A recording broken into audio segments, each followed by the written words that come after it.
Let's get right into it. Number 8. The dreaded 4 words. Someone drops those 4 words. We need to talk. Your stomach drops. Your mind races through every possible thing you've done wrong. Those 4 words are a psychological grenade. Your brain hates uncertainty. It's a prediction machine, trying to figure out what's next to keep you safe. We need to talk offers 0 information. Is it about money? Your relationship? That thing you said last Tuesday? Your mind, desperate for answers, connects the dots. And due to our negativity bias, we assume the worst. Your brain becomes a horror movie director, and you're the star. It's rare we need to talk is followed by, you won the lottery. More likely, it's the opener for difficult conversations, bad news, or confrontations. Your brain learns this pattern. The phrase itself triggers those negative emotions, like Pavlov's dogs, but you panic at 4 words. The person saying, we need to talk, instantly holds all power. They know what's coming.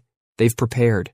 You're caught off guard, scrambling. This phrase puts you on the defensive, activating your brain's alert system. You're vulnerable, waiting for the other shoe to drop. The speaker hijacks your emotional state with just 4 words. Your amygdala, the fear center, springs into action. Your body might start its fight or flight response. Heart rate up, sweaty palms, racing mind. This isn't just in personal relationships. Imagine your boss saying this, or a doctor. The context changes, but the anxiety jolt remains. It forces you to engage, even if you don't want to. A normal response to a phrase expertly designed to hijack your peace of mind. Number 7. The disappointment weapon. You messed up. Forgot a birthday. Missed a deadline. Broke a promise. Instead of yelling, they sigh. I'm not mad. I'm just disappointed. Instant gut punch. This feels worse than being yelled at. When someone's angry, you can get defensive, argue back. But disappointment is a sneak attack, bypassing defenses, hitting you in the feels. It makes you feel you've not only done wrong, but personally let down someone who trusted you. It's not a broken rule. It's a broken expectation, a broken trust. Your brain registers this as a relationship failure. A parent tells a child this. The child doesn't just feel in trouble. They feel they've failed as a son or daughter. Disappointment implies, I expected better of you, and you didn't meet that standard. It's a powerful way to make you feel responsible for their emotional pain. I'm disappointed often carries unspoken messages like, after all I've done, this is how you repay me? The speaker is the victim, not of your action, but of your failure to live up to their image of you. It's effective because you want to repair the damage to prove you're the person they hoped for. This makes it a powerful persuasion tool. You're more likely to comply next time to avoid that awful feeling of disappointing them again. That seemingly gentle phrase is a finely tuned instrument of guilt, quiet mind control, wrapped in hurt feelings. Number 6. The I'm fine lie. You ask someone how they are after a rough day. Tight smile. I'm fine. Your gut screams something's off. Your brain just detected a powerful lie. I'm fine isn't a status update. It's a verbal smokescreen for unspoken feelings. Often the truth is the opposite. After a disagreement, your partner says, I'm fine, jaw clenched, avoiding eye contact. Here, I'm fine, is a passive-aggressive bomb. They're saying it, heart pounding with anger, hoping you'll realize how upset they are. They're testing you, wanting you to probe deeper. You suggest changing plans. The other person says, yeah, sure, that's fine. That fine might be a ticking time bomb of suppressed frustration. This phrase is called the biggest lie ever told. People say it automatically, a deflector. We hide true emotions with specific people, creating a complex web of real versus show. It silently shapes interactions. Someone consistently saying fine when they're not trains you not to ask further, and they're bottling up emotions. There's often hidden drama beneath those 2 words. Your brain might be telling you fine is anything but. Number 5. Emotion-erasing phrases. Someone says something that makes you feel small, like your feelings don't matter. You've been hit with an emotional invalidation tactic. Innocent-sounding phrases that are mind control tricks dismissing your feelings, like someone editing your emotional history. You're upset. You tell a friend. They say, you're overreacting, or you're always so sensitive. Suddenly, you're the problem. Your brain asks, am I crazy? They're saying, your feelings make me uncomfortable, so it's your fault. A subtle way to sidestep your feelings.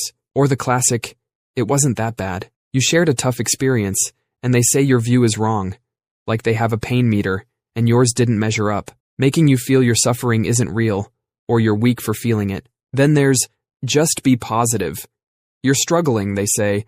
Look on the bright side.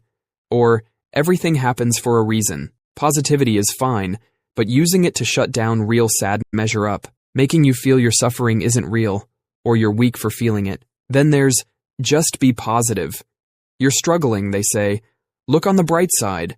Or everything happens for a reason. Positivity is fine, but using it to shut down real sadness is toxic. They're saying, your negative feelings are annoying. Turn them off, ignoring how you feel. After a mean comment, I was just joking. Can't you take a joke? Classic move. They say something hurtful. See you get hurt. Then blame your sense of humor. You're defending your reaction, not them apologizing. Sometimes it's darker. Phrases like, that's not how it happened. Or, you're remembering it wrong. This is gaslighting. Constantly telling you your memory is wrong, especially about emotions, makes you doubt your mind. A powerful way to control you, making you question your reality. When always told your feelings are wrong, you might believe it. Stop trusting your emotions. You feel confused, worried, alone. Once you see these phrases, remind yourself, your feelings are real, even if someone else doesn't get it or tries to shut you down. Your emotional reality is yours and it matters. Number 4, inbox mind games. You get an email that feels off, polite on surface, simmering with unspoken annoyance underneath. Your brain picks up the subtext, a verbal jab. These are workplace equivalents of I'm fine when they're not, designed to express displeasure, assign blame, or pressure you, all while feigning professionalism. Per my last email, sounds like referencing our previous discussion, actually means, weren't you paying attention? I already told you this, why make me repeat myself? A polite way of calling someone incompetent, shifting blame for not remembering. Next, just a friendly reminder, sounds like a helpful little nudge, actually means, you're late, and I'm annoyed. I'm pretending not to be, but seriously, where is it? The champion of feigned friendliness. Friendly adds insincerity. Then, thanks in advance. Sounds like, I appreciate your future help. Actually means, I expect you to do this. No option to say no. By thanking you before you agree, they create an obligation, making refusal harder. A tricky one, to be honest. Sounds like, sharing a candid thought. Actually means, prepare yourself. I'm about to say something you won't like. Often suggests other times they're not honest. A warning siren for criticism. And finally, I hope you don't mind. Sounds like, checking if this is okay. Actually means, I've already done something I should have asked permission for. They've likely made a decision affecting you, glossing over sidestepping you. A reminder that innocent phrases can be the most manipulative. Number 3, the illusion of choice. You feel you made a decision, only to realize all roads led to someone else's preference. Someone presents options, making you feel in control, but every choice they offer benefits them. A barista asks, medium or large coffee today? Not if you want coffee or a small. Presenting 2 upgrade-friendly options nudges you to spend more. You're deciding medium or large. No coffee or small disappears. Parents are masters. Pajamas now or after brushing your teeth? The choice isn't whether to go to bed, just the order. The kid feels power, but the parent wins. Bedtime happens. Salespeople, will that be cash or card? Not asking if you want to buy, it assumes the sale. Your brain focuses on the minor detail, not fighting the major decision. This works because our brains love feeling in control. Given choices, even limited, we feel empowered, less likely to resist. Even if it's a rigged game, a mental sleight of hand. Focused on their choice, you miss they dealt the cards. Weirdly, you'll defend your choice, even if heavily guided, reinforcing it. Ask if there's a hidden option C, D, or none of the above. They hope you won't notice. Number 2, care with hidden strings. I'm only telling you this for your own good. Right before unsolicited heavy advice. Or, you'll thank me later for this. Even when you're screaming no. Prime examples of paternalistic control phrases, sounding caring, like a parent, but often a gentle-sounding way to control you. They're basically saying, I know what's best for you, better than you do, sliding into the wise authority role, making you need their guidance. A quiet power play disguised as concern, not asking if you want advice, insisting you need it. I'm just trying to protect you from making a mistake. Translation, my way is the only safe way. After everything I've done for you, the least you can do is listen. Hello, guilt trip. If you don't do this, you'll really regret it later. A gentle threat in a caring bow. These phrases tap into our desires to be agreeable, trust carers, fear messing up. They make you doubt your judgment. Are you unreasonable for not wanting their help? Sometimes people genuinely believe they're helping, but even with good intentions, they're sidelining your right to choose. Push back and face the counter. Why so defensive? I'm just trying to help. Or the checkmate. Don't you trust me? Wise authority role, making you need their guidance. A quiet power play disguised as concern, not asking if you want advice, insisting you need it. I'm just trying to protect you from making a mistake. Translation: my way is the only safe way. After everything I've done for you, the least you can do is listen. Hello, guilt trip. If you don't do this, you'll really regret it later. A gentle threat in a caring bow. These phrases tap into our desires to be agreeable, trust carers, fear messing up. They make you doubt your judgment. Are you unreasonable for not wanting their help? Sometimes people genuinely believe they're helping, but even with good intentions, they're sidelining your right to choose. Push back and face the counter. Why so defensive? I'm just trying to help. Or the checkmate. Don't you trust me? Flipping the script, painting you as ungrateful, not them as overstepping. Strangely, the user might see themselves as the hero, oblivious to the manipulation. But good intentions don't change the impact. You feel pressured. Your autonomy shrinks. Care with invisible strings pulling you where they want. Number 1. Agreeing without agreeing. Some people make you feel they totally get you, but later you can't recall them agreeing to specifics. The world of ambiguous agreement. Vague language making you think they're on your side without real commitment. You complain about your boss.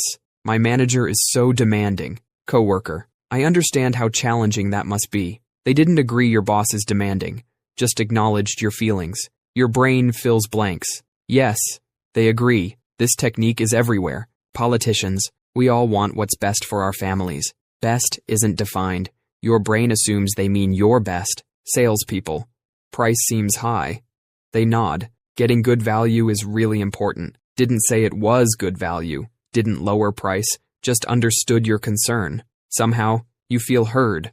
More open to buying. With ambiguous agreement, your guard drops. You trust more, share more, become easier to influence. Like picking your brain's lock with vague nods and I hear yous. So powerful. It's used in hypnosis. Hypnotists. You might begin to notice certain sensations, not specific. Your mind fills in whatever it feels, making the suggestion seem personal. The person using ambiguous agreement subtly controls the conversation, building rapport without risk, making you feel understood without understanding, agreeing their way into your head without agreeing to anything concrete. Check if they're actually agreeing with specifics, or just giving vague nod treatment. That's all for today. I'll be making similar videos in the future. Subscribe to see them.